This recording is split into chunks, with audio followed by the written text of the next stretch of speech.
കർത്താവ് നിങ്ങളോടുകൂടെ, അങ്ങേ ആത്മാവോടും കൂടെ. മത്തായിയുടെ വിശുദ്ധ സുവിശേഷത്തിൽ നിന്നുള്ള വായന. കർത്താവേ, അങ്ങേക്ക് മഹത്വം. അധ്യായം 18 1 മുതൽ 5 വരെയും 10ഉം 11ഉം തിരുവചനങ്ങൾ. ശിഷ്യന്മാർ യേശുവിനെ സമീപിച്ചു ചോദിച്ചു, സ്വർഗരാജ്യത്തിൽ വലിയവൻ ആരാണ്? യേശു ഒരു ശിശുവിനെ വിളിച്ച് അവരുടെ മധ്യേ നിർത്തിക്കൊണ്ട് അരുളി ചെയ്തു, സത്യമായി ഞാൻ നിങ്ങളോട് പറയുന്നു, നിങ്ങൾ മാനസാന്തരപ്പെട്ട് ശിശുക്കളെ പോലെ ആകുന്നില്ലെങ്കിൽ സ്വർഗരാജ്യത്തിൽ പ്രവേശിക്കുകയില്ല. ഈ ശിശുവിനെ പോലെ സ്വയം ചെറുതാകുന്നവനാണ് സ്വർഗരാജ്യത്തിലെ ഏറ്റവും വലിയവൻ. ഇതുപോലുള്ള ഒരു ശിശുവിനെ എൻ്റെ നാമത്തിൽ സ്വീകരിക്കുന്നവൻ എന്നെ സ്വീകരിക്കുന്നു. ഈ ചെറിയവരിൽ ആരെയും നിന്ദിക്കാതിരിക്കാൻ സൂക്ഷിച്ചുകൊള്ളുവിൻ. സ്വർഗത്തിൽ അവരുടെ ദൂതന്മാർ എൻ്റെ സ്വർഗസ്ഥനായ പിതാവിൻ്റെ മുഖം എപ്പോഴും ദർശിച്ചുകൊണ്ടിരിക്കുകയാണെന്ന് ഞാൻ നിങ്ങളോട് പറയുന്നു. കർത്താവിൻ്റെ സുവിശേഷം. ക്രിസ്തുവേ, അങ്ങേക്ക് സ്തുതി.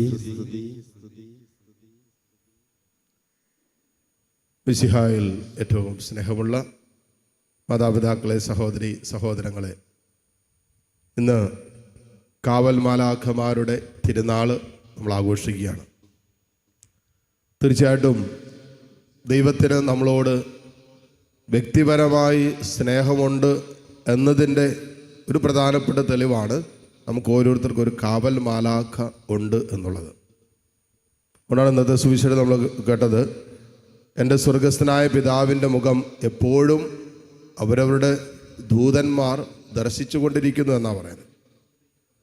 നമുക്കെല്ലാവർക്കും ഈ ലോക ജീവിത യാത്രയിൽ, സ്വർഗം ലക്ഷ്യമാക്കിയുള്ള നമ്മുടെ ആത്മീയ യാത്രയിൽ നമുക്ക് സ്വർഗം തന്നിരിക്കുന്ന, നമ്മൾ പറയില്ലേ, ഒരു ഫ്രണ്ട്, ബെസ്റ്റ് ഫ്രണ്ട് എന്ന് വേണമെങ്കിൽ നമുക്ക് കണക്കാക്കാൻ പറ്റും.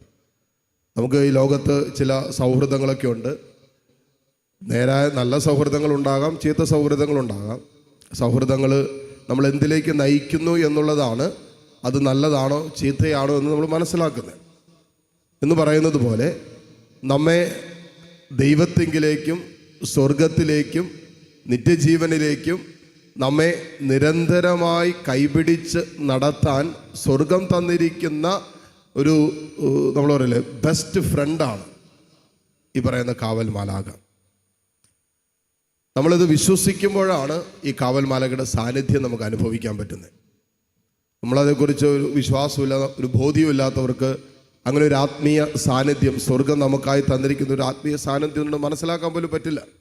പക്ഷെ അത് വിശ്വസിക്കുന്നിടത്ത് നമ്മൾ പോകുന്ന വഴികളിൽ, നമ്മുടെ യാത്രകളിൽ, യെശയ്യാ പ്രവാചകനിലൂടെ കർത്താവ് പറഞ്ഞില്ലേ, നീ ഇടത്തോട്ടോ വലത്തോട്ടോ തിരിയുമ്പോൾ നിന്റെ കാതുകൾ പിന്നിൽ നിന്നും ഒരു സ്വരം ശ്രവിക്കും, ഇതാണ് വഴി, ഇതിലേ പോകുക.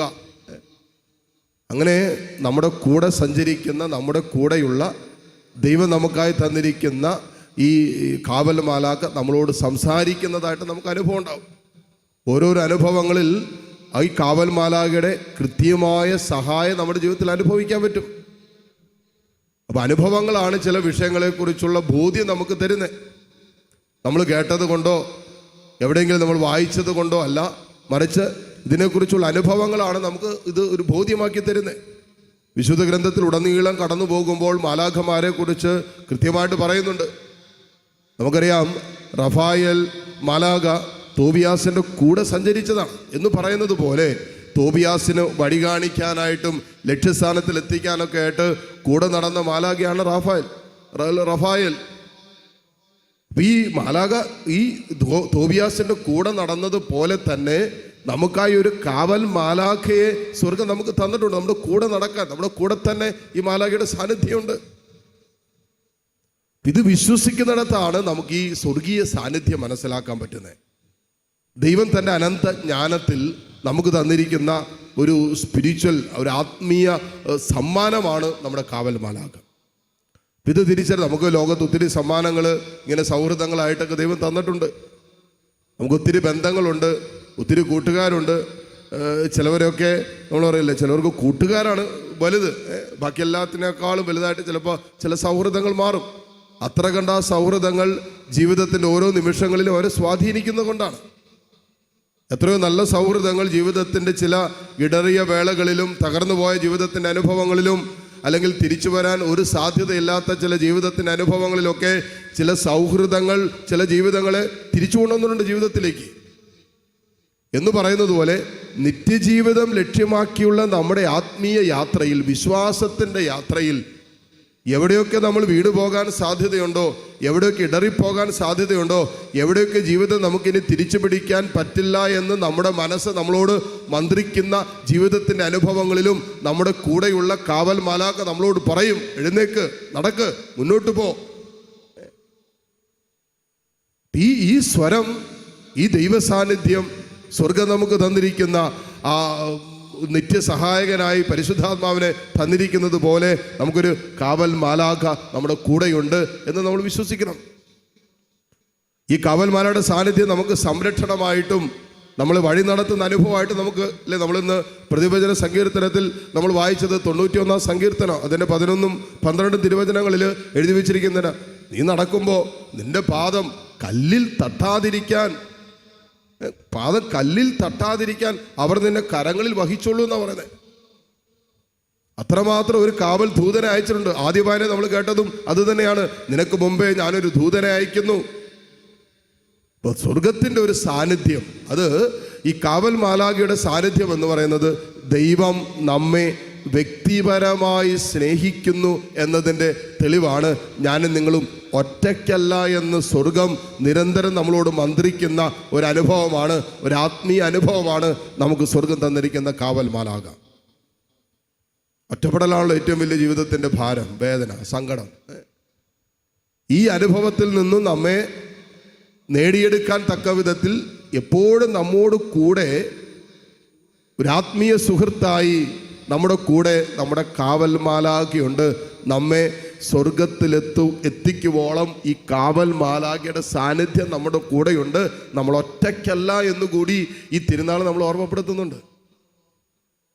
അതുകൊണ്ട് കാവൽ മാലാഖയുടെ തിരുനാൾ നമ്മൾ ആഘോഷിക്കുമ്പോൾ തീർച്ചയായിട്ടും നമ്മുടെ ഹൃദയത്തിൽ എഴുതിയിടേണ്ട ഏറ്റവും പ്രധാനപ്പെട്ട സന്ദേശം എന്താണെന്ന് ചോദിച്ചാൽ, ഈ ആത്മീയ ജീവിതയാത്രയിൽ നമ്മൾ ഒറ്റയ്ക്കല്ല. നമ്മെ നിരന്തരം സഹായിക്കാൻ നമുക്കൊരു ദൂതനുണ്ട്. ഗത്സമൻ തോട്ടത്തിൽ ഈശോ രക്തം വിയർത്ത് പ്രാർത്ഥിച്ച് ഈ അത്രമാത്രം സഹിക്കാൻ പറ്റാത്ത കഠിന വേദനയുടെ നടുവിൽ ഈശോ തന്നെ പിതാവിൻ്റെ ഹിതത്തിന് സറണ്ടർ ചെയ്യുകയാണ്. എൻ്റെ ഇഷ്ടമല്ല, നിൻ്റെ തിരുവിഷ്ടം നിറവേറട്ടെ. അത് പറഞ്ഞു കഴിയുമ്പോൾ വചനം പറയുന്നത് സ്വർഗത്തിൽ നിന്നും ഒരു ദൂതൻ ഇറങ്ങി കർത്താവിനെ ശുശ്രൂഷിച്ചു എന്നാണ്. ദാനിയേൽ സിംഹക്കുഴി കിടക്കുക, സിംഹത്തിന് ഭക്ഷണമായിട്ട് ദാനിയേൽ എറിഞ്ഞു കൊടുത്തേക്കുക. പിറ്റേ ദിവസം രാജാവ് നോക്കും, കാരണം എന്താ, ഇപ്പം തിന്ന് കാണുമെന്ന് വിചാരിച്ചാൽ വരുന്നേ. വന്നു കഴിഞ്ഞപ്പോൾ ദാനിയേൽ നല്ല സുഖമായിട്ട് അവിടെ ഇരിക്കുക സിംഹങ്ങളുടെ നടുവിൽ. ദാനിയേൽ പറയുന്ന ഒരു കാര്യമുണ്ട്, കർത്താവ് തൻ്റെ ദൂതന്മാരെ അയച്ച് സിംഹത്തിൻ്റെ വായ അടച്ചു കളഞ്ഞു. അപ്പസ്തോല പ്രവർത്തനങ്ങൾ 12-ാം അധ്യായം വായിക്കുമ്പോൾ പത്രോസ്ലീഹ ജയിലിൽ കിടക്കുക, ജയിലറയിൽ കിടക്കുക. അവിടെ കിടക്കുമ്പോൾ ഒരു സ്വപ്നമുണ്ടാകുന്നത് പോലെ തോന്നി. ഒരു ദൂതൻ വന്ന് വിളിച്ചെഴുന്നേൽപ്പിച്ച് എഴുന്നേക്കാൻ പറഞ്ഞു, അരമുറുക്കാൻ പറഞ്ഞു, പുറത്തേക്ക് ഇറങ്ങാൻ പറഞ്ഞു. അങ്ങനെ ജയിലറയിൽ കടന്ന, തടവറയിൽ കടന്ന പത്രോസിനെ രാത്രികാലം കർത്താവിൻ്റെ ദൂതൻ പിടിച്ച് ആ ജയിലിന് പുറത്തു കൊണ്ടുവന്നപ്പോഴാണ്, അയ്യോ ഇത് സ്വപ്നമല്ലല്ലോ, ഇത് സത്യമായിരുന്നല്ലോ എന്ന് പത്രോസിന് മനസ്സിലാകുന്നേ.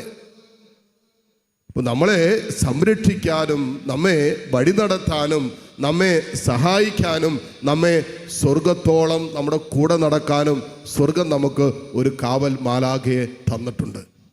നമ്മളെവിടെ പോയാലും ഈ കാവൽ മാലാഖയുടെ സാന്നിധ്യം നമ്മുടെ കൂടെയുണ്ട്.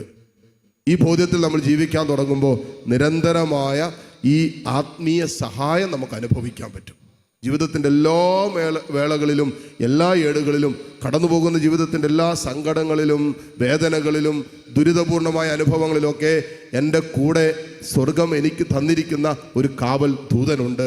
എന്നെ നടത്താൻ, എന്നെ സംരക്ഷിക്കാൻ, എന്നെ പരിപാലിക്കാൻ, എന്നെ ഉപദേശിക്കാനൊക്കെ ഒരു സ്വർഗത്തിൻ്റെ കാവൽ എൻ്റെ മേലുണ്ട്. അതാണ് കാവൽ ദൂതൻ എന്ന് പറഞ്ഞാൽ കാവലാണല്ലോ. സ്വർഗത്തിൻ്റെ ഒരു കാവൽ എൻ്റെ ആത്മാവിന് വേണ്ട നിത്യജീവനിലേക്ക്, നിത്യരക്ഷയിലേക്ക് എത്തിക്കുവാൻ തക്ക വിധത്തിൽ സ്വർഗം എനിക്ക് വേണ്ടി ഒരു കാവൽ ഏർപ്പെടുത്തിയിട്ടുണ്ടെന്നായി പറയുന്നത്. അത് വിശ്വസിക്കുന്നിടത്താണ് നമുക്ക് ആ സംരക്ഷണവും സാന്നിധ്യമൊക്കെ അനുഭവിക്കാൻ പറ്റുക. ഇന്ന് തിരുനാൾ ആഘോഷിക്കുമ്പോൾ കർത്താവിൻ്റെ ഈ വ്യക്തിപരമായ നമ്മെക്കുറിച്ചുള്ള കരുതലിൻ്റെ സ്നേഹത്തിൻ്റെ അനുഭവത്തിന് ദൈവത്തിന് നന്ദി പറയാം. ഈ വിശുദ്ധ കുർബാനയുടെ യോഗ്യതയാൽ നിരന്തരമായി നമ്മുടെ കാവൽ മാലാഖയുടെ സ്വരം കേട്ട് ജീവിക്കാനുള്ള കൃപയ്ക്കായി പ്രാർത്ഥിക്കുകയും ചെയ്യാം. ആമേൻ.